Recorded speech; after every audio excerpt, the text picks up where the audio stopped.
ಒಬ್ಬ ಹಿಂದೂ ಆಗಿ ಇಲ್ಲಿ ಉರುಸಿಗೆ ವರ್ಷಂಪ್ರತಿ 3 ದಿವಸ ಇರ್ತೇವೆ.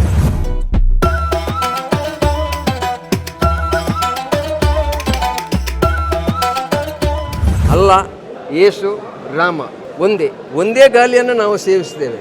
ಇಲ್ಲಿ ನದಿಯ ಆಚೆ ದಡದಲ್ಲಿ, ನೇತ್ರಾವತಿ ಆಚೆ ದಡದಲ್ಲಿ ಲಕ್ಷ್ಮೀ ನರಸಿಂಹ ದೇವಸ್ಥಾನ ಇದೆ. ಆ ದೇವಸ್ಥಾನಕ್ಕೂ ಈ ಮಸೀದಿಗೂ ಸಂಪರ್ಕ ಇದೆ ಅಂತ ಹಿರಿಯರು ಹೇಳ್ತಿದ್ರು. ಒಂದು ಉದಾಹರಣೆಗೆ, ಇಲ್ಲಿ ನಿಂತು ನೋಡಿದ್ರೆ ಅದು ಹಿಂದ್ ಕಡೆ ಕಾಣ್ತದೆ, ಅಲ್ಲಿ ನಿಂತು ನೋಡಿದ್ರೆ ಇದು ಹಿಂದ್ ಕಡೆ ಕಾಣ್ತದೆ. ಇದು ಬೇಕಾದ್ರೆ ನೀವು ಪರೀಕ್ಷೆ ಮಾಡಿ ನೋಡಿ. ಇದು ದೇವರಿಗೆ ಮತ್ತು ಅಲ್ಲಾಹ್ವಿಗಿರುವ ಸಂಬಂಧ. ನಮಗೆ ಇಲ್ಲಿ ಖುಷಿ ಆಗ್ತದೆ. ಇಲ್ಲಿ ಭೇದ ಇಲ್ಲ, ನಮ್ಮಲ್ಲಿ ತಾರತಮ್ಯ ಇಲ್ಲ. ನಾವು 10 ತಾಯಿ ಮಕ್ಕಳು 1 ತಾಯಿ ಮಕ್ಕಳಾಗಿ ಇಲ್ಲಿರ್ತೇವೆ. ನಾನು ಒಬ್ಬ ಹಿಂದೂ ಆಗಿ ಇಲ್ಲಿ ಉರುಸಿಗೆ ವರ್ಷಂಪ್ರತಿ 3 ದಿವಸ ಇರ್ತೇವೆ. ಸುಮಾರು 5-6 ವರ್ಷದಿಂದ ಬರ್ತಿದ್ದೇನೆ. ಇಲ್ಲಿ ಒಂದು ಸೈಡಲ್ಲಿ ಕಡೇಶ್ವಲಿಯ ದೇವಸ್ಥಾನ, ಈ ಸೈಡಲ್ಲಿ ನಡುವಲ್ಲಿ ಒಂದು ನಮ್ಮದು ಇದು ಶಿವಲಿಂಗ ಉಂಟು. ಸೆಕೆಂಡು ಅಜಲಮುಖಿ. ಪವಿತ್ರದಿಂದ ಕೂಡಿರುವ ಈ ಸ್ಥಳ, ಸೌಹಾರ್ದತೆ ಎಲ್ಲರಿಗೂ, ಹಿಂದೂ ಮುಸ್ಲಿಂ ಅಂತ ಏನಿಲ್ಲ, ಎಲ್ಲ ಒಟ್ಟಾಗಿ ಬಂದು ಇಲ್ಲಿ ನಮ್ಮವರು ಬಂದು ಕೈ ಮುಗಿಯುತ್ತಾರೆ. 30-35 ವರ್ಷದಿಂದ ಬರ್ತಾ ಇದ್ದೇನೆ, ಪ್ರಸಾದ ತಗೊಂಡು ಹೋಗ್ತಾ ಇದ್ದೇನೆ. ವಿಶೇಷ ಅಂದರೆ ಅದೇ, ಏನಾದರೂ ಇಲ್ಲಿ ಒಂದು ದೇವಸ್ಥಾನ ಇದ್ದಾಗೆ. ನಮಗೆ ಹಿಂದೂಗಳಿಗೆ ದೇವಸ್ಥಾನ ಇದ್ದರೆ ಮುಸ್ಲಿಮ ಅದನ್ನೇ ನಾವು ನಂಬ್ತೇವೆ. ಯಾಕಂದರೆ ನಾವು ಒಂದು ಕಡೆ ಒಳ್ಳೆಯ ಕಾರ್ಯಕ್ರಮ ಹೋಗುವಾಗ ಇಲ್ಲಿ ಪ್ರಾರ್ಥನೆ ಮಾಡಿ ಹೋಗ್ತೇವೆ. ಮುಲ್ಪ ವಾ ಮುಸ್ಲಿಮ್ಸ್ ಏರು ಬಾಡೋಣ ಎಂಕ್ಲಿಗೆ ಫಸ್ಟ್ ಆದ್ಯತೆ ಕೊಡ್ತೀವಿ ಬಂಡ ಎಂಕ್ಲು ಅಂಚೆನೆ ಏದಬಾದ ಮುಲ್ಪ ಭೇದ ಬಾ 2 ರೈತು ಮುಲ್ಪ ಬಂಡ ವಾ ಒಲ್ತೊಲ್ತು ರಾಜ್ಯದಲ್ಲಿ ಬರ್ಪೇರು ಬರ್ಪಂಡು ಒಲ್ಪಾಣಿವಿ ವಾ ಒಲ್ಪಾಣಿ ಕಿರಿಕಿರಿ ಹಬ್ಬ ಮುಲ್ಪ ಕಿರಿಕಿರಿ ಬರ್ತೀವಿ ಬಂಡ ಕಿರಿಕಿರಿ ಬತ್ತನ ಆ ಸಮಸ್ಯೆ ಬರ್ಪು ಯಾರು ಅಂಚೆ ಒಳ್ಳೆಯರು ರಡ್ಡು ದೇವರೆಲ್ಲ ಹೊಂದಾಣಿಗೆ ಇಡ್ತದೆ ಮುಲ್ಪ ಆಪಣ ಕ್ಷೇತ್ರ ಈ ವರ್ಷ ಪ್ರತಿ ಮಾಲದ ಬರಕ್ಕೆ ಎಂಕ್ಲು ಬರ್ಪ.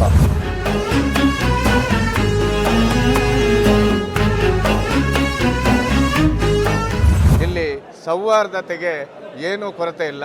ಹಿಂದೂ ಮುಸ್ಲಿಂ ಎಂಬ ಭೇದವಿಲ್ಲದೆ ಈ ಮಣಿನಾಲ್ಕೂರು ಗ್ರಾಮದ ಬಂಟ್ವಾಳ ತಾಲೂಕಿನ ಇಲ್ಲಿ ಜನಗಳನ್ನು ನೋಡಿ ಸೌಹಾರ್ದತೆಯನ್ನು ಕಲಿಯಬೇಕೆಂದು ನಾನು ಅಪೇಕ್ಷಿಸ್ತೇನೆ.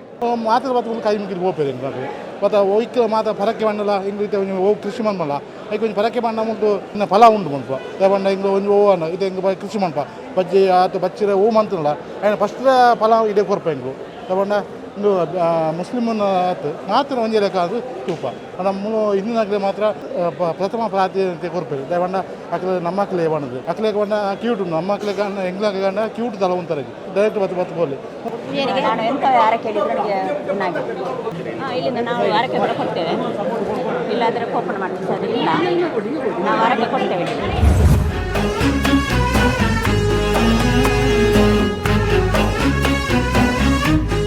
ಇದರಲ್ಲಿ ಒಂದು ಅಕ್ಕಿಯ ಅದು ಒಂದು ದಿವಸ ಮುಂಚೆನೇ ಅವರೆಲ್ಲ ಮನೆಯವರೆಲ್ಲ ಸೇರಿ ಒಂದು ಅಕ್ಕಿ ಮತ್ತು ಬೆಣ್ಣೆ ತುಪ್ಪ ಎಲ್ಲ ಸೇರಿಸಿ ಒಂದು ರೊಟ್ಟಿ ಇಲ್ಲಿ ಪ್ರಸಾದವನ್ನು ಮಾಡ್ತಾರೆ. ಇದು ಎಲ್ಲಿಯೂ ಸಿಗಲ್ಲ. ಒಂದು ಆಂಧ್ರ ಪ್ರದೇಶದಲ್ಲಿ ಮತ್ತೊಂದು ಅಜ್ಲಮುಖಿಯಲ್ಲಿ 2 ಸ್ಥಳಗಳಲ್ಲಿ ಸಿಗುವುದು.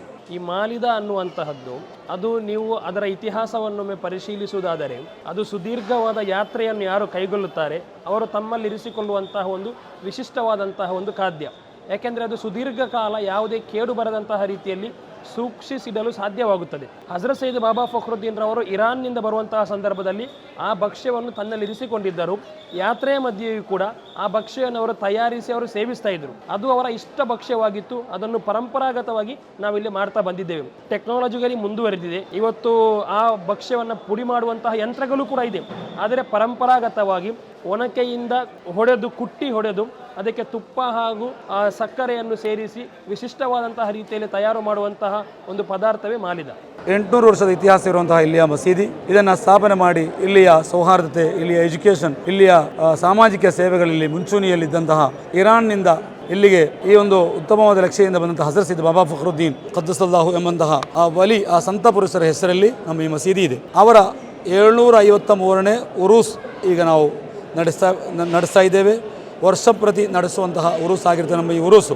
ಇದಕ್ಕೆ ಈ ಜಿಲ್ಲೆ, ಹತ್ತಿರದ ಜಿಲ್ಲೆಗಳು, ದಕ್ಷಿಣ ಭಾರತದ ಕರ್ನಾಟಕ, ಕೇರಳ, ತಮಿಳುನಾಡು, ಆಂಧ್ರ ಪ್ರದೇಶದಂತಹ ಹಲವಾರು ರಾಜ್ಯಗಳಿಂದ ಕೂಡ ಜನರು ಉರೂಸ್ ಹಾಗೂ ಇಲ್ಲಿಯ ಸಂದರ್ಶನಕ್ಕಾಗಿ ಬರ್ತಾ ಇರ್ತಾರೆ. ಅಜ್ಲಮುಖಿಯರು ಉರೂಸ್ ಸಮಾರಂಭದ ಭೇಟಿಯನ್ನು ಮಾಡಿದ್ದೇವೆ. ಬಹಳಷ್ಟು ಜನಗಳು ಬೇರೆ ಬೇರೆ ಊರುಗಳಿಂದ, ಬೇರೆ ಬೇರೆ ಜಿಲ್ಲೆಗಳಿಂದ ಸಾವಿರಾರು ಸಂಖ್ಯೆಯಲ್ಲಿ ಇಲ್ಲಿಗೆ ಭೇಟಿ ಕೊಡ್ತಾ ಇದ್ದಾರೆ.